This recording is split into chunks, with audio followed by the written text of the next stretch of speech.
Welcome to গোপার আপু anime. স্বাগত এক এমন জগতে যেখানে বেঁচে থাকা নিজেই এক মরণ খেলা আর জীবন মৃত্যুর সীমারেখা মিলিয়ে যায় বিশৃঙ্খলায়। হেলস প্যারাডাইজ জিগোকুরাকু তার অন্ধকার ফ্যান্টাসি, শ্বাসরুদ্ধকর যুদ্ধ আর গভীর মানবিক মুহূর্ত দিয়ে অ্যানিমে ভক্তদের হৃদয় জয় করেছে। অমর নিনজা গাবিমারু আর তার ভয়ঙ্কর দ্বীপ শিনচেনকিওয়ের যাত্রা ঘিরে গড়ে ওঠা এই কাহিনীতে আমরা তুলে ধরব প্রতিটি মর, বিশ্বাসঘাতকতা আর দমবন্ধ করা অ্যাকশন যা সিজন 1 করেছে স্মরণীয়। আপনি যদি নতুন করে দেখছেন বা শুধু মনে করতে চান সেই রোমাঞ্চ, চলুন ডুবে যাই এই নির্মম ও নয়নাভিরাম জগতের গভীরে। এক শিনবি গাবিমারুকে বারবার শিরশ্ছেদ ও আগুনে পোড়ানো হয়, তবু সে মরতে পারে না, আর সে নিজেই এই অমরত্বকে অভিশাপ বলে। সে জানায় ইয়োগাকুরে ভিলেজের কঠোর প্রশিক্ষণে সে পেয়েছে অমানবিক শরীর ও নিখুঁত হত্যার ক্ষমতা। সে ছিল গ্রাম প্রধানের মেয়ের স্বামী, কিন্তু গ্রাম ছাড়ার অনুরোধ জানালে প্রধানেই তাকে পুলিশের হাতে তুলে দিয়ে একের পর এক ব্যর্থ মৃত্যুদণ্ডের চেষ্টার পর তার সামনে আসে ইয়ামাদা আসেমেন সাগিরি, এক দক্ষ শিরশ্ছেদকারী ও ইয়ামাদা বংশের সদস্য। তার ঠান্ডা মাথার দক্ষতা দেখে গাবিমারুর মনে প্রথমবারের মতো ভয় জাগে। যখন সাগিরি জানায় যে গাবিমারু এখনও তার স্ত্রীর প্রতি গভীরভাবে ভালোবাসায় আবদ্ধ, তখন সে পাল্টা লড়াই শুরু করে। হঠাৎ সাগিরি একটি প্রস্তাব দিয়ে এক অসম্ভব মিশন সম্পন্ন করলেই গাবিমারু ও তার স্ত্রী পাবে সম্পূর্ণ ক্ষমা ও সরকারিভাবে সুরক্ষা। গাবিমারুকে যেতে হবে রহস্যময় দ্বীপ শিনসেনকিওতে, যেখানে বলা হয় অমরত্বের এলিক্সির লুকিয়ে আছে, আর তাকে সেই এলিক্সির এনে দিতে হবে মৃত্যুদণ্ডপ্রাপ্ত অপরাধীদের সাথে প্রতিযোগিতা করে। প্রিয় স্ত্রীর সাথে শান্তিপূর্ণ জীবনের আশায় গাবিমারু বিনা দ্বিধায় রাজি হয়ে যায়। এদিকে সাগিরি মনে করে তার শীর্ষেদকারী হিসেবে প্রশিক্ষণের শুরুতে কতটা ভয় ও দ্বিধা ছিল তাকে কাটিয়ে উঠতে। ৩০ জনেরও বেশি চোখ বেঁধে রাখা অপরাধী যারা এই মিশনের জন্য স্বেচ্ছায় এসেছে, তাদের নির্দেশ দিয়ে ১১তম সেই তাইশগুন নারুয়োশি তোকুগাওয়া। তাদের দেখানো হয় এক কর্মকর্তা যে আগের অভিযানে গিয়ে ফিরে এসেছে, কিন্তু এখন আর মানুষ নেই, তার শরীর থেকে ফুল ফুটছে। প্রত্যেক অপরাধীর সঙ্গে একজন করে ইয়ামাডা আসমান থাকবে, তবে সংখ্যাগরিষ্ঠ কমাতে বলা হলে সেখানে শুরু হয় এক রক্তাক্ত হত্যাযজ্ঞ। যখন শগুন সে নৃশংস দৃশ্যে আনন্দ পায়, গাবিমারু তাকে বলে আরও ভালো কোনো উপায়ে নির্বাচন করা সম্ভব। তখন শগুনের প্রধান দেহরক্ষী ঘোষণা করে গাবিমারুকে যে হত্যা করতে পারবে সে এই অভিযানে সুযোগ পাবে। বাধ্য হয়ে গাবিমারু হাত বাঁধা অবস্থায় নির্মমভাবে আক্রমণকারীদের হত্যা করে বেঁচে থাকে। মিশনের জন্য নির্বাচিত ১০ অপরাধীর নাম যখন ঘোষণা হয়, যার মধ্যে গাবিমারু আছে, তখন সাগিরি বুঝতে পারে তার সমস্যা হত্যা করার ভয় নয়, বরং সেই হত্যার দায়ভার গ্রহণ করা। গাবিমারু বিশ্বাস করে অমরত্বের এলিক্সির সত্যি আছে, কারণ সে নিজ চোখে দেখেছে কিভাবে ইয়োগাকুরের প্রধান একের পর এক প্রাণঘাতী আঘাত সহ করে বেঁচেছিল। গাবিমারু ও সাগিরি যখন অবশেষে দ্বীপের উপকূলে পৌঁছায়, গাবিমারু তাকে জানায় এলিক্সির আসল উৎস হয়তো এই জায়গা নয়। হঠাৎই তাদের ওপর হামলা করে দণ্ডপ্রাপ্ত অপরাধী টুইস্টেড কেউন, এক অস্ত্র বিশেষজ্ঞ, যার সঙ্গে ছিল ইয়ামাডা আসেমন কিশো। গাবিমারু তার সব আক্রমণ থেকে বেঁচে যায় এবং তার হাত বাঁধা থাকা সত্ত্বেও সাগিরির অনুরোধে কেউনকেই তার নিজের অস্ত্র দিয়ে নির্মমভাবে হত্যা করে। কিশো যখন নৌকায় ফিরে যায়, সে সাগিরিকে জানায় যে অপরাধীরা ইতিমধ্যেই একে অপরকে হত্যা করা শুরু করেছে এবং খুব শিগগিরই প্রায় সবাই মারা পড়বে। কিশোর প্রস্থানের পর গাবিমারু হঠাৎ সাগিরির ওপর তলোয়ার নিয়ে ঝাঁপিয়ে পড়ে, যাতে এলিক্সির খোঁজে সে একা এগোতে পারে, কিন্তু শেষ মুহূর্তে সে তাকে মারতে পারে না। অন্যদিকে অপরাধী তামিয়া গান্তেতুসাই একটি মানুষের মুখবিশিষ্ট প্রজাপতির হুলে আক্রান্ত হয় এবং তৎক্ষণাৎ নিজের বাম হাত কেটে ফেলে, যা শুকিয়ে ফুলে পরিণত হয়। গাবিমারু একে একে সব দানবকে ধ্বংস করে, আর সেই সময় অস্বাভাবিকভাবে সাগিরিকে রক্ষা করে। এরপর হাজির হয় ইয়ামাদা আসেমন গ্যাঞ্জি, সাথে থাকে আসেমন সেন্টা এবং অপরাধী নিনজা ইউজুরিহা। ইউজুরিহা গাবিমারুর সঙ্গে মিত্রতা প্রস্তাব করে, বিনিময়ে তাকে জানায় সে কিভাবে ধর্মত্যাগী মোরোমাকিয়ার উপর পরীক্ষা চালিয়ে এই দ্বীপের প্রাণীদের নিয়ে তথ্য সংগ্রহ করেছে। তারপর তাকে হত্যা করে। তারা কথা বলার সময় হঠাৎ সাগিরি অজ্ঞান হয়ে পড়ে।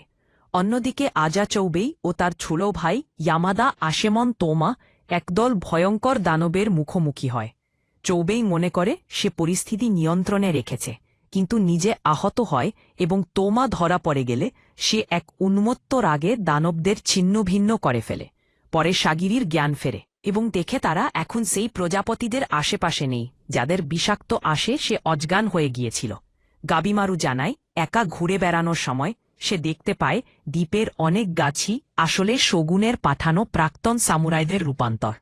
তখন জ্ঞানজি প্রস্তাবে দেয় সাগিরির জায়গায় সে গাবিমারুর পাহারাদার হবে, কারণ সাগিরির যুদ্ধ দক্ষতা নেই, কিন্তু সাগিরি তা মানতে অস্বীকার করে।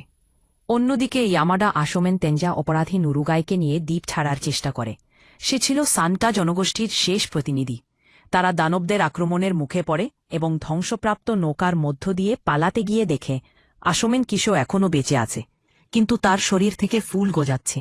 নিজের জনগোষ্ঠীর ধ্বংসের জন্য অপরাধ বোধে ভেঙে পড়ে নুরুগাই। মৃত্যুর জন্য অপেক্ষা করে, কিন্তু তেনজা হাল ছাড়ে না এবং তারা একসাথে লড়াই করে দ্বীপে ফিরে আসে। পরে কাপড় শুকানোর সময় তেনজা আবিষ্কার করে নুরুগাই আসলে একজন তরুণী। গাবিমারু সাগিরিকে আত্মবিশ্বাস যোগায় যেন সে গেঞ্জির বক্তব্য উপেক্ষা করে নিজের অবস্থান বজায় রেখে একজন প্রকৃত সামুরাই হয়ে উঠতে পারে, কারণ গেঞ্জি মনে করে সে স্ত্রী ও মায়ের ভূমিকায় বেশি উপযুক্ত। হঠাৎ বিজেনের দৈত্যের অকুরোদা হাজির হয় এবং গেঞ্জির শরীরের একটি বিশাল অংশ চিরে ফেলে। গেঞ্জি মারাত্মকভাবে আহত হয়, কিন্তু সাগিরি তাকে সাহায্য করতে গেলে সে বলে পালিয়ে যেতে। যখন দানব রকুরোদা সাগিরির ওপর হামলা করতে যায়, গাবিমারু এসে তাকে রক্ষা করে। গাবিমারু রকুরোদার ক্ষমতা বিশ্লেষণ করতে চেষ্টা করে, কিন্তু কোনো দুর্বলতা খুঁজে পায় না। মৃত্যুর আগে গেঞ্জি বুঝতে পারে সাগিরি হৃদয় ও যুক্তি, দুর্বলতা ও শক্তির মাঝখানে ভারসাম্য বজায় রেখে চলছে এবং তাকে নিজের তলোয়ার দিয়ে যায়। সেই তলোয়ার দিয়ে সাগিরি রকুরোদার একটি আঙুল কেটে ফেলে এবং এরপর গাবিমারুর সঙ্গে মিলে তারা একসাথে আক্রমণ করে, কিন্তু শত্রুদের কাছে তারা সম্পূর্ণরূপে পরাস্ত হয়। তখন গাবিমারু বাধ্য হয় তার নিম্পো অ্যাসেটিক ব্লেজ মোড ব্যবহার করে আগুনের গোলা ছুঁড়ে রকুরোদাকে আঘাত করে। আগুনে জঙ্গল জ্বলে উঠে। ধোয়ে অক্সিজেনের অভাবে রকুরোদা হাঁটু গেড়ে বসে পড়ে, আর সেই সুযোগে সাগিরি তাকে শিরচ্ছেদ করে। তারা দুজনই বুঝতে পারে যত দ্রুত এলেক্সির সন্ধান পাওয়া যাবে তত বেশি প্রাণ বাঁচানো সম্ভব হবে এবং তারা তত দ্রুত দ্বীপ ছাড়তে পারবে। এরপর তারা সেন্টা ও নিনজা অপরাধী ইউজুরিহার সঙ্গে মিলিত হয়, আর তাদের ছোট দলটি পৌঁছায় এক অদ্ভুত গ্রামে। এদিকে দানবদের হত্যা করার পর চৈবে আজা ও তার ভাই তৌমা জঙ্গলের মধ্যে দেখে দুটি নগ্ন উভলিঙ্গ প্রেমিক একে অপরকে চুম্বন করছে। চৈবে ও তৌমা মুখোমুখি হয় দুই তেনসেনের, যারা মানুষদের অনুপ্রবেশকারী হিসেবে দেখে। এদিকে গাবিমারুর দল এক অল্প বয়সী মেয়েকে দেখে, কিন্তু গাবিমারু যখন তাকে অনুসরণ করে তখন বুঝতে পারে সে অসম্ভব শক্তিশালী এবং তার রক্ষায় রয়েছে এক বিশাল কাঠের দেহবিশিষ্ট প্রাণী। গাবিমারু ও ইউজুরিহা মিলে দুজনেকে পরাস্ত করে সেই কাঠমানব হকো প্রস্তাব দিয়ে তাদের একটি গ্রামে নিয়ে যেতে। গ্রামে পৌঁছালে হকো ও তার ছোট সাথী মেই তাদের ফল খেতে দিয়ে এবং জানায় এই স্থানকে তারা ওতাকু বলে ডাকে, যা শিনসেনকিও দ্বীপে অবস্থিত। দ্বীপটি 3টি অঞ্চলে বিভক্ত: তীর ও বনাঞ্চলে ইস্যু, গ্রামটি হোজো এবং এলিক্সির অবস্থা হোরাই, যা কুয়াশায় ঢাকা কেন্দ্রীয় অঞ্চল এবং সেখানে বসবাস করে দেবতা সদৃশ অমর তেনসেনরা। অন্যদিকে চৌবেই ও তৌমা, সেই দুই প্রেমিক, তেনসেনের কাছে সহজেই পরাজিত হয় এবং তাদের একটি গর্তে ফেলে দেওয়া হয়, যাতে তারা ফুলে রূপান্তরিত হয় তান এলিক্সির উৎস হয়ে উঠতে পারে। সাগিরির উৎসাহে গাবিমারু কিছুক্ষণ বিশ্রাম নিতে স্নানে যায় এবং তার স্ত্রীর উপদেশ মনে করে যুদ্ধের আগে নিজের মন শান্ত করা দরকার। এদিকে তেনজা তার অতীত স্মরণ করে কিভাবে এক অনাথ পথশিশু হিসেবে সে ইয়ামাদা আসেমন শিয়নের শিষ্য হয়েছিল, যিনি তার সম্ভাবনা দেখে তাকে গ্রহণ করেছিলেন। তেনজা ও নুরুগাই দ্বীপ ঘুরে দেখার সময় হঠাৎ দেখা দিয়ে এক উভলিঙ্গ তেনসেন, যার আগুন রঙের চুল। সে তেনজাকে এক ঝটকায় ছুঁড়ে ফেলে। তেনজা তার গতি ব্যবহার করে তেনসেনের মাথা কেটে ফেলে, কিন্তু সে দ্রুত নিজেকে পুনরুদ্ধার করে এবং তাদের ধাওয়া করে। তখনই হাজির হয় অন্ধ কিন্তু দক্ষ শিয়ন, যিনি আবার তেনসেনের মাথা চিহ্ন করেন এবং তাদের সাময়িকভাবে রক্ষা করেন। শিয়ন ব্যাখ্যা করে সে অপরাধী আকাগিনুকে হত্যা করেছিল যখন সে তাকে প্রলোভনে ফেলার চেষ্টা করেছিল, কিন্তু এরপর সে আর দ্বীপ থেকে বেরিয়ে যাওয়ার কোনো রাস্তা খুঁজে পায়নি।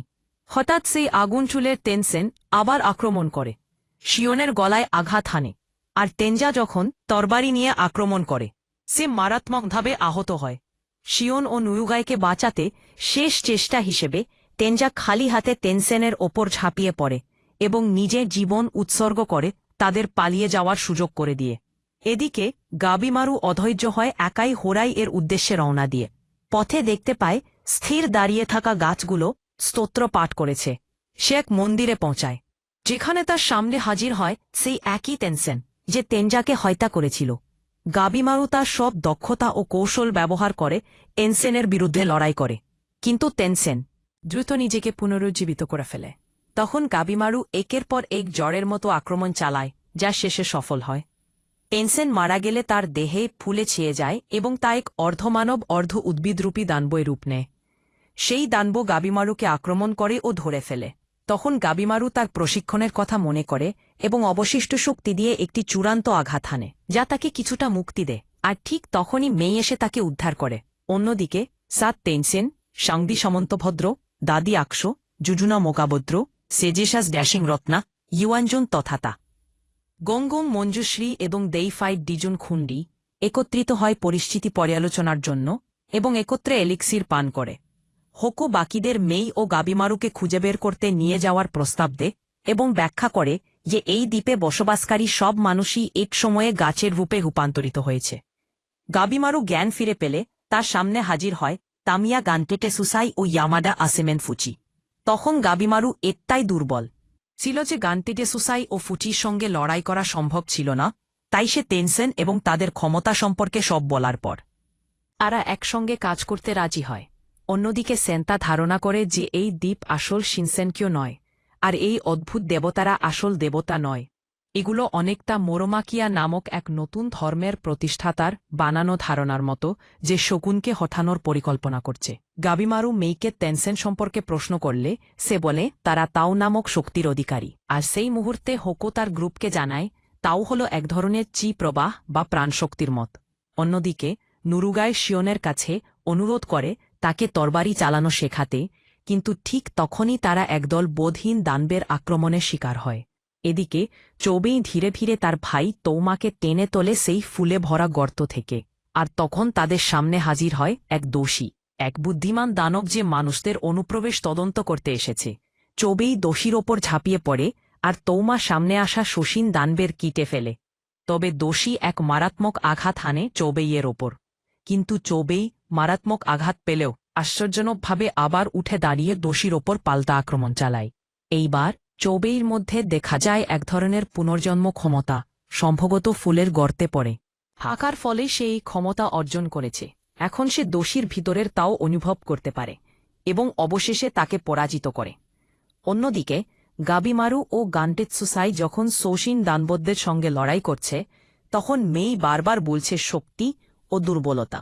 হঠাৎ এক অর্ধেক মানুষ ও অর্ধেক পোকামাকড়ের দোষী হাজির হয় মেইকে ধরে নিয়ে যাওয়ার জন্য, কারণ সে তাকে আবার হরাইয়ে ফিরিয়ে নিতে চায়।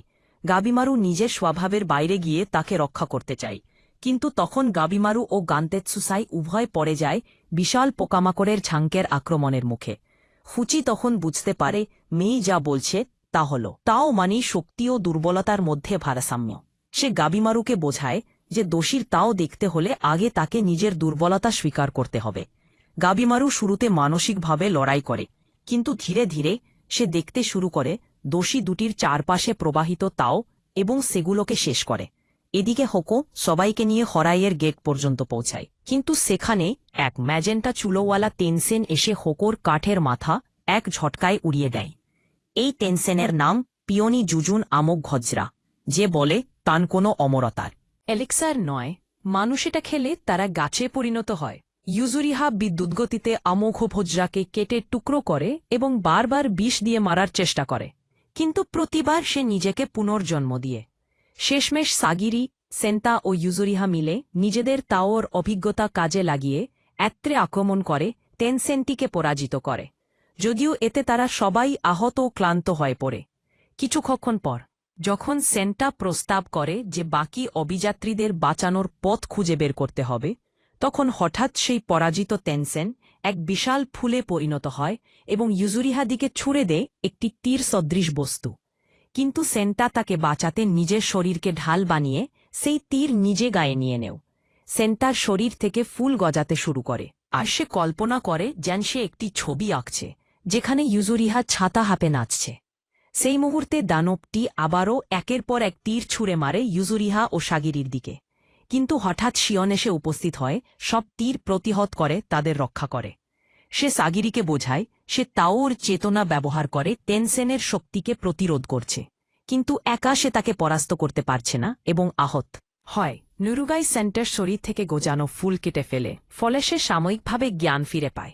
এরপর সাগিরিও নুরুগাই সম্মুখ থেকে তেনসেনকে আক্রমণ করে, আর শিয়ন পেছন থেকে আঘাত হানে, কিন্তু এতেও তারা সফল হয় না, যতক্ষণ না সেন্টা পরামর্শ দেয় তেনসেনের দুর্বল স্থান তার অভিউন লক্ষ্য করে আঘাত করতে।